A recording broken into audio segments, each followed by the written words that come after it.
Hari ini saya akan jelaskan ke teman-teman kenapa sih kalau semisal dalam kondisi berperang, ya quote on quote, itu market sangat amat volatile, apalagi bagi kalian para trader forex. Saya akan jelaskan ke kalian dalam skema yang sangat amat sederhana, dan ini pun ditunjukkan dalam market. Mungkin kalian paham kalau misalnya market itu butuh yang namanya momentum. Tentu, jadi either momentumnya bullish bias, di mana dia akan bergerak naik, atau bearish bias, di mana dia akan bergerak turun. Tanpa ada momentum, maka tidak ada banyak pergerakan. Tidak ada banyak pergerakan sama dengan sideways. Tapi sideways-nya itu beda kalau kita ngomongin soal ketiadaan momentum. Salah satunya, momen hal itu bisa terjadi adalah ketika momen pembahasan atau momen terjadinya peperangan. Ya, kita tahu bahwa gold sendiri itu aset safe haven. Ya, safe haven. Di mana dia ini risk off asset. Yang pasti akan dipilih seandainya ada permasalahan di geopolitik atau adanya ketidakpastian lah tentang masa depan dunia, masa depan global. Baik itu karena ada peperangan, baik itu karena adanya perang dagang, baik itu karenanya inflasi atau mungkin pandemi lagi. Tentu gold itu akan menjadi safe haven terbaik. Dan mungkin ada beberapa pair currency lain, tapi kali ini saya akan fokuskan di goldnya aja. Nah, kalian coba perhatikan, mungkin sebagai seorang trader yang sifatnya nge-swing, tentu yang kalian perhatikan adalah oke, ini secara momentum pembentukannya adalah base besar. Kalau misalnya kita ngomongin biasnya, ini adalah bullish karena dia selalu ngebentuk yang namanya pembentukan dari bullish momentum, low, high, higher low, higher high, higher low, higher high. So this one higher low, next stopnya bisa jadi higher high. Dan ini adalah hal yang wajar. Yes, tentu. Tapi belakangan ini orang-orang banyak matinya. Ini saya akan gambarkan pembentukannya dari 17 Juni sampai 24 Juni. Ya, which is dari Selasa minggu lalu sampai Selasa di hari ini ketika video ini di-take. Ketika saya bilang tanpa ada momentum itu tidak ada banyak pergerakan dan tidak ada banyak pergerakan menjadi sideways, itu masih mending. Yang jadi masalah apa?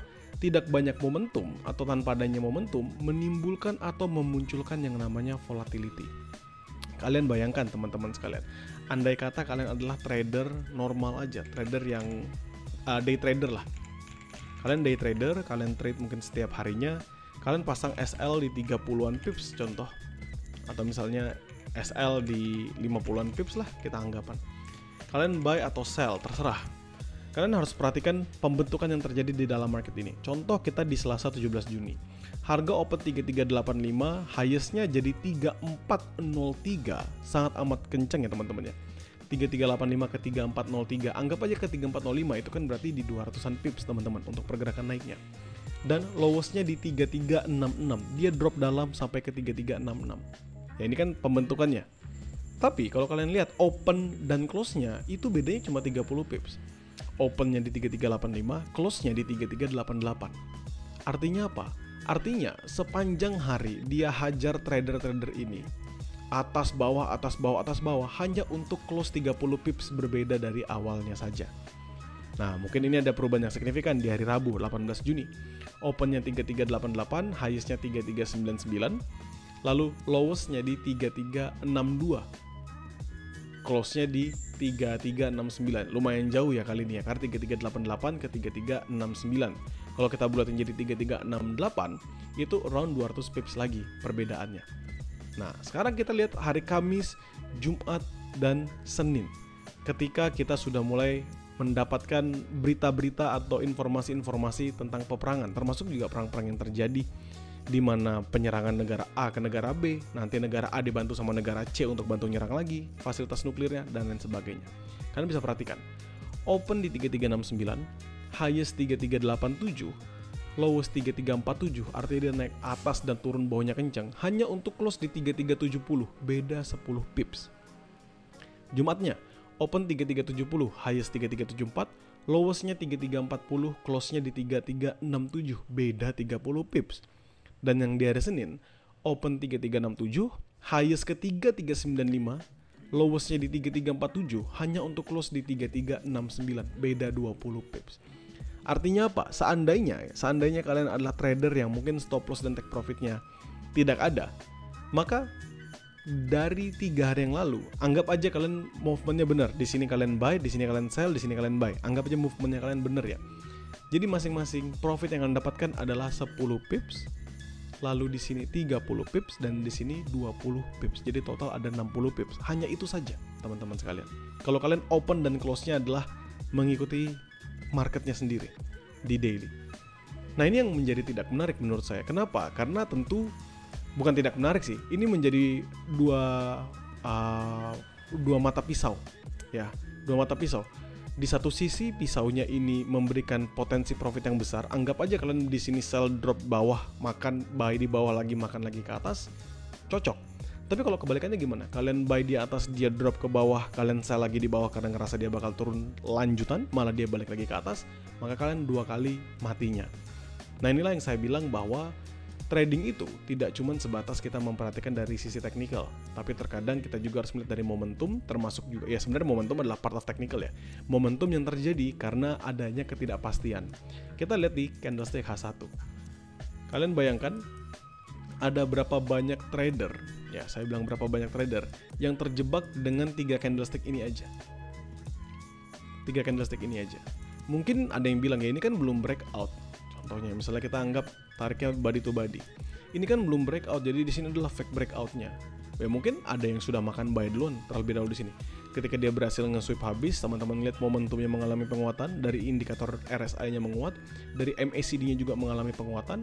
Ternyata next candle-nya, ya ini kan candle jam 6 sore, next candle-nya itu dihajar dari 3380 dari atas ini, drop sampai ke 3356 sampai bawahnya untuk close di 3360. Mungkin akan ada yang bilang, ya ini level buy yang bagus karena adalah zona demand. Oke.